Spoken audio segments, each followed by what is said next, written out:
guys, welcome back to my channel, and welcome to a recent reads wrap-up.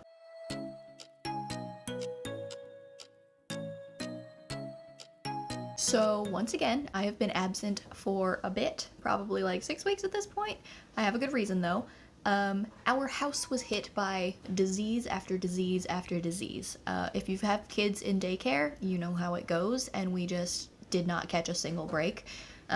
Jack was in the ER for a couple of hours. Like, he didn't have an overnight stay or anything, but if you hear scratching, that's my cat in the background.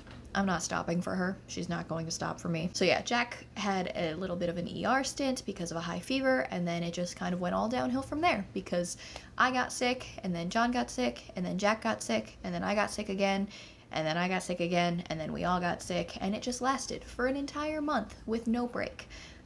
We are hopefully on the upward slope now. Hopefully everything is slowed down a little bit. Knock on wood, obviously. But I feel good enough and I have read enough that I feel like I can finally make a video about it. But I have to split it up because... So I obviously didn't give you guys a wrap up for March being what it was. That was awful. And then we're already like 3/4 of the way through April. So I figured I will take everything that I have read over the last like 6 weeks and I'll split them up by genre, sort of. I had a really prolific reading month and a half, considering the fact that we were like knocked on our asses for a solid part of it. But when you're sick, you can get a lot of reading done, and I have gotten a lot of audiobooks read too, which is really, really nice. Some of them have been great, some of them have been not so great, but I think I'm going to start with like my romance and fiction one, and then my next video is actually going to be all of the fantasy that I read, so let's just jump right into it. So in this romance fiction section, I have about 10 books to talk about. I'm going to try and run through them as quickly as I can. The first books that I read were Overtime and Wildcard. Both of these are by Maggie Rodden. I think I talked about the first book in this series. I really don't remember what the first one was called in one of my previous videos. So this is more sports romance. These are both football romances as well. The first one is about... I don't remember her name, but his name is Colt, and he's the quarterback of this professional football team. He's considered the golden boy. He doesn't get into any trouble. He does that on purpose. He wants his reputation to be squeaky clean, and you actually watch him fall in love with the best friend of one of the people from the first books. She's in town. She's a professional photographer. In an effort to bring more attention to the nonprofit that they are starting, or charity, I don't remember, something along those lines, she is trying to make a coffee table book calendar of the football team in varying states of undress, and he really doesn't want to do it, and so he dares her. I will do it if you take naked pictures also, kind of, I guess. Yeah, that's pretty much it. It was cute. I mean, they have like a history. It was a little bit of a second chance romance. That's not necessarily my thing all the time, but I think it was really well done in this case. I enjoyed their love story, and then it leads into the third one, which is about Theo and Scarlett. Scarlett is one of the people that works at the museum from the first book, and she's still trying to save it. She's still trying to like work there and enjoy her job. He is, I don't remember what position he plays on the football team, but he plays on the football team as well, and he actually is the bad boy of the team. He, is known for being in the papers for not very good things all the time, and he pretends to be her boyfriend to get her out of a super awkward situation right in the beginning, and I think that they kind of continue to fake date from there. You guys know that's my kryptonite, and yeah, it was really cute. I actually enjoyed book 3 more than I enjoyed book 2. The second chance romance thing, I don't necessarily love it, but I gave both of these a 4 stars. The next book I'm a little bit less eager to talk about, and that is Too Late by Colleen Hoover. I don't know if I've really mentioned... No, I've definitely mentioned it on this channel. I have actively avoided reading Coho forever. I don't know what it is, but something about her books have just put me off, and I have never been interested in reading them. I am in a book club at work. That was the choice for this last month, and I did read it in 2 days, and I will say that in this book's defense, it was fast-paced, and it was a train wreck that I just couldn't look away from, and I just wanted to find out how it ended. Let me put it that way. I don't know the last time reading a book has made me this angry. Let me back it up. So the synopsis of this, I don't even remember their names. I have absolutely no idea what their names are. They're in college, or she's in college, I guess. He's a fully fledged undercover law enforcement. They tried to say that it was like federal. I didn't get that vibe. I don't know. They didn't really say specifically who he worked for. But he is undercover, and she has been dating this guy who supposedly is leading the biggest drug ring in college history. I don't really know how one gets that name, but it is what it is. So apparently she's dating this guy. He's stupid abusive, and there's a lot of sexual assault happening to her on page and off page, and verbal abuse and some physical abuse. It's really not great. So she's in this relationship with this guy, and she meets, I really want to say Luke, but that doesn't feel right. I have no idea what his name is. Carter? Something along those lines? Generic white boy name. And she meets this guy in his class, in one of her classes. They hit it off, but she feels guilty because she's dating this guy, even though he sucks, and she wants out of the relationship, but she's like stuck in it because she's being abused by him, and he's got stuff on her that she needs him to do. So anyway, she later finds out that this guy that she met in her class is actually involved in this smuggling, drug trafficking ring, whatever, with her boyfriend. And so she's like, oh, I don't want to go near him. Like, I don't want any more to do with this business. I've been asking him to quit for years, blah, blah, blah, blah, blah. But they hit it off, and they kind of... I don't even know.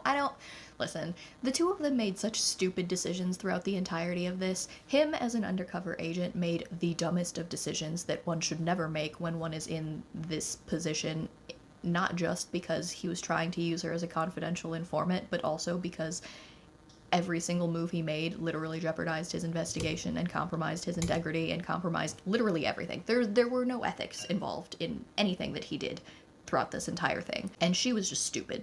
I mean... The thing that... Is this a spoiler? If you're a zero spoiler person, you can skip ahead a couple of minutes, but so supposedly she stayed in this relationship because this guy was paying for her disabled brother's private care and a home, because she found out that, like, aid through the government had ended, and she was relying on him to pay for his very expensive care. However, in the 2 years that she was with him, she never once checked on this. Not once. Not once did she check. So she's like plotting how to escape this man, and she never once bothered to see if he was actually doing the things that he was saying he was doing. Her brother's fine. Her brother's in this care facility. I'm just gonna leave it at that. That really pissed me off. She was dumb on so many levels, and he was dumb on so many levels, and then there were just so many tropes in the end that I absolutely hated, and I gave this book 2 stars, and I don't want to waste any more screen time talking about it, so needless to say, I will not be reading any more Colleen Hoover books. This was not a fantastic introduction, and I'm just not interested any further, and I'm done. The next book was The Royals Next Door. I don't remember who the author is, but obviously I'll pop the cover up over here. The Royals Next Door follows this girl whose name I don't remember. You guys know I'm not the best with names. She lives with her mom in this cottage that they got for a very good price on this island, I want to say in Canada. And in this world, think fictional Meghan Markle and Prince Harry have escaped their duties as royals, and they found this house on this island that they would like to move in for a little break from their royal duties for the summer. And it happens to be this large manor house that is adjacent to the cottage that she and her mother live in. And because of this, she kind of becomes embroiled in their lives. And in the lives of their really hot bodyguard, who continues to make himself seen around her and in her like property and so on and so forth, because he's got to coordinate security efforts for the royals. And she falls in, spoiler alert, she falls in love with the bodyguard, and she becomes friends with the prince and duchess, I think. It was really cute. I gave it 4 stars. It was a quick read, and it was enjoyable, and I'm a sucker for royalty romances, although I guess he technically wasn't royalty, he was their bodyguard, but he has like some kind of notoriety because he's always seen with them. I don't know. It was fine. It was cute. I liked it. The next book was Disturbing the Dead by Kelly Armstrong. I've talked about the previous 2 books, I believe, on this channel before. I definitely have talked about A Rip Through Time, which is book 1, and I'm not going to talk about book 2 and 3 because I don't want to spoil anything for you guys.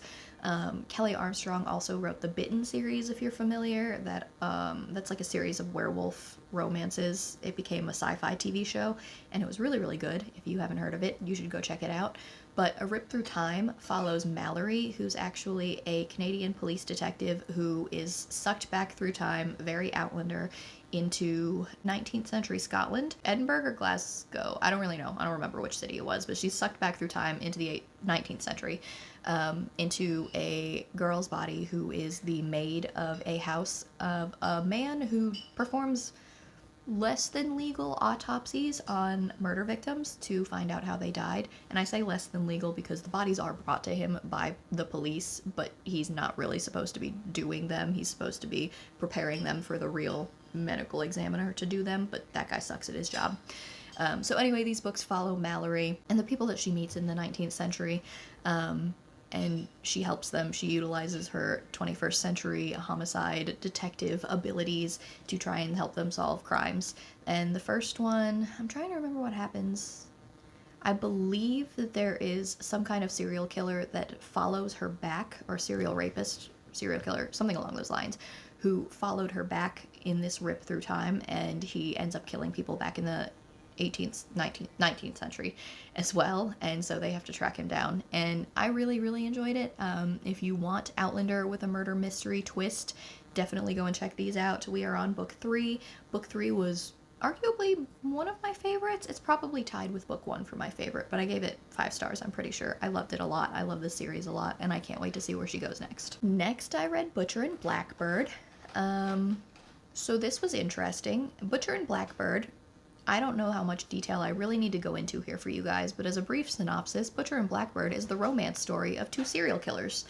And they're definitely serial killers. They have names. One of them is the Butcher of Boston, and the other is the Orb Weaver, because she likes to pluck out people's eyeballs and a bunch of other stuff. She like weaves spider webs, I guess, out of their dead bodies. It's really hard to describe. So, serial killer romance novel, not on my 2024 bingo card, but surprisingly, not the adjective I thought I was going to attach to this, but it was cute. If you have a weak stomach, I would say maybe don't start reading it while you're eating. I do not have a weak stomach, and I even had a hard time with the opening chapter. Think of, if you've ever watched Bones, the very worst, most disgusting opening scene of Bones that you've ever seen, and maybe multiply that by 10. It was very well written and very graphic, and it definitely described, it set the scene for you very well, let me put it that way. But their meet cute was kind of adorable, and watching them fall in love was cute if you could just, suspend your belief in reality, because when you get to the end and you're like, okay, but like now what? Are you gonna keep murdering people together? You can kind of root for them because they are murdering bad people. Like, they track down other serial killers and they murder them. And like other bad people, like rapists and murderers and things like that, violent criminal offenders, I guess. They don't murder good people. So it was really cool seeing the serial killers that you did like watch them murder, because they picked out like people that were recognizable from actual serial killer history. Like the Texas Chainsaw Massacre was definitely featured, which was really, really cool. Anyway, I gave Butcher and Blackbird 4 stars. I enjoyed it way more than I thought I was going to. So yeah, it was pretty good. The next book that I read was actually an arc, and that was Two Sides to Every Murder. I'm just going to give a brief synopsis of this. I've already been talking longer than I wanted to, but Two Sides to Every Murder was really, really short, but it's kind of an homage to any camp horror movie that you've seen. Was it Friday the 13th? Is that the one that is the summer camp one? So apparently, like, back in 2008, I want to say. I think 2008, there's this Camp Lost Lake, and a triple homicide occurred there. Was it a triple homicide? 1, 2. Yeah, a triple homicide occurred there. And the person who they believe to have done it was never found. She escaped and she ran away. And on that same day that these triple murders occurred, the main character, one of the main characters of this story, was actually born. Her mom ran and owned the camp, and was very pregnant when this happened, and she was born right there on Camp Lost Lake property out of stress. Like, she was very early, and she was born out of stress from like all of these murders happening. And the other person that you follow, this is 16 years later, so now they're 16. The other person that you follow is actually a girl named Reagan. Their names are Reagan and Olivia. Olivia was born at Lost Lake. Reagan is the daughter of the escaped murderer who is now hiding from the law, and she has returned to Camp Lost Lake in an attempt to salvage her mother's name and prove that she was innocent and never killed anybody. And so you follow them as they return to Camp Lost Lake, and all of a sudden the murders are happening again because somebody's trying to kill both of them. And it's very, very like horror movie, running through the woods trying to get away from the murderer. Very quick read. It was pretty short. The twist at the end was not necessarily unexpected. Kind of a stretch in how we got there, in my opinion, but I had a good time with it. I'd say it was like a 3.5-star read, and I thought it was a fun time. So all of these actually that I'm about to talk about are either arcs or they were sent to me by the author. And the next one is The Rom-Commers by Catherine Center. I don't really want to go too much in detail here because I don't believe this is out yet. So The Rom-Commers is Catherine Center's new book. If you guys have read The Bodyguard and you enjoyed The Bodyguard, you're really going to like The Rom-Commers. The Rom-Commers follows a woman who has been a struggling scriptwriter since she graduated from high school. Pretty much she has put her entire life on hold to take care of her disabled and aging dad who had an accident her senior year of high school. And you also follow this very famous scriptwriter. He is very prolific in Hollywood. He's written a lot of really, really big hits, and he's pretty much her idol. And she gets the chance to work on a script with him when her agent approaches her about rewriting a rom-com script that this guy, Charlie, has written that sucks, and it needs a lot of work. And so they want to hire her to work on it with him and improve it because she's well known for being a huge rom-com fan, and all of the things that she writes are rom-coms and so on and so forth. And so they end up working together, and it was super cute. It was very emotional at times. I don't necessarily love some of the choices that were made at the end, and you guys will see what I'm talking about if you go and read this. But all in all, I gave it 4 stars, and I really, really enjoyed it. I listened to it audibly. I received an audio arc of it, and the narrator was really, really good. And if you guys like Catherine Center, you'll like this one. Next up is Liar's Point, which is the next book in Laura Griffin's Texas Murder Files. I've talked about these before. These all pretty well stand alone very well. So while they are part of the Texas Murder Files series, there's no ongoing story. They're each their individual, like, romantic suspense love story. And I don't really know how else to tell you guys how much I love Laura Griffin, okay? I have been reading her books for a couple of years now. I've been getting her arcs for a couple of years now. I just think that the way that she approaches, like, crime scenes, criminal procedure, forensics, she does a fantastic job. I have no idea who she consults on it, but they're doing a great job. I don't know if she has any personal knowledge of it, but amazing. She does a really, really good job of portraying actually how they would handle a crime scene, actually how the forensics would happen. And if you are at all interested in romantic suspense, right up there with Karen Rose, I'm going to recommend to you Lauren Griffin. Next was a book that got sent to me by the author, Waitlin Andrews, and that is called Yes Chef. This was so cute. I had such a good time with this. Yes Chef follows Claire and James. So Claire is from a very well-to-do family that owns their own winery in Napa Valley, and a lot of things have gone down in, like, relationship-wise, familially, that make her want to run away. She has graduated from a very, like, well-known culinary academy, and she has already worked at a Michelin star restaurant, and now she wants to work at a restaurant that is pursuing a Michelin star. So she goes and is a sous chef at one of these restaurants in Paris.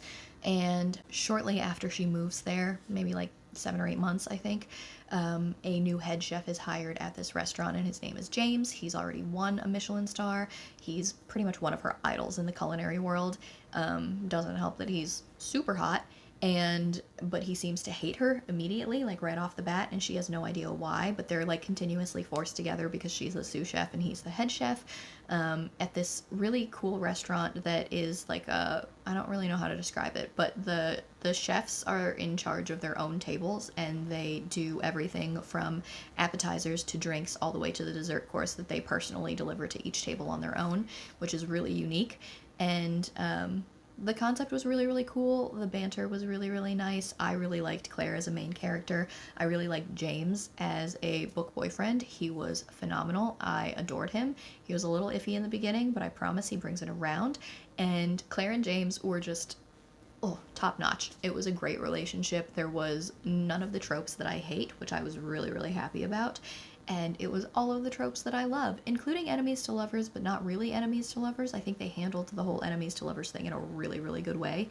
And I loved the dynamic. I loved the atmosphere. I loved all of the things like that I learned culinarily. Is that a word? I'm making it one, I guess.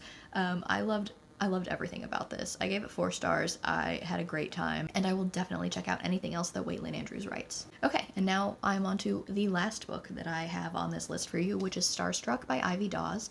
And this is a book that I had requested on NetGalley. It's not enemies to lovers. It's not even fake dating. What is there's like supposed to be fake dating? I'm gonna back up. Okay. Starstruck by Ivy Dawes follows a woman who is a struggling / failed actor. She's kind of given up on her acting career, and she has decided that she's going to take a different direction. So her friend hires her as a PA on this major, mega blockbuster feature that's being filmed. So she becomes the PA for one of the big names that is attached to this movie. However, he's kind of an asshole. And because of this, she's like outside getting a breath of fresh air, and she meets this person who is covered in like prosthetics and blood and gore because of that's how he's supposed to film his scene, and they hit it off right away, and they keep meeting in this way. She keeps running into him, but she has no idea who he is because he's covered by these prosthetics. And lo and behold, turns out he's the other big name on the movie and one of the most famous stars in Hollywood from a dynasty of Hollywood fame. His father actually owns the production company that is making this movie. So yeah, he's very, very famous, and I'm glad that they didn't draw that out too long because he actually introduced himself as somebody else. There was a little bit of a lying thing in the beginning that I wasn't super fond of, but they did fix that, so that's fine. And they just kind of struggle through the dynamic of him trying to make his father happy and her trying to figure out who she is as a person when she doesn't have her dream anymore. And it was really, really cute. I think it's probably a 3.5 star read for me just because there was some stuff that happened in the middle that I was like, not super fond of the way that they handled things. But all in all, I really, really enjoyed it. I had a good time. It was a 3.5 star read. Okay, I've been talking for longer than I wanted to be. Those are all of the fiction and romance and other books, I guess, that I read in the months of March and April so far. Hopefully I've got a little bit of time this month. I can read a couple more books. April's already shaping up to be my best reading month literally ever. These were 10 books alone, and I have more that I want to talk about in my fantasy / sci-fi. It might just be fantasy, but I am about to film my fantasy wrap up for the last month and a half. So if you are interested, go and check that out. I will have it posted probably later on this week. And that's it for me today, guys. So don't forget to like, comment, and subscribe. It really helps out my channel. Down in my description box, you're going to see links to my Goodreads, my Twitter, and my Instagram in case you wanted to follow me on any of those. But that's it for me today. Bye!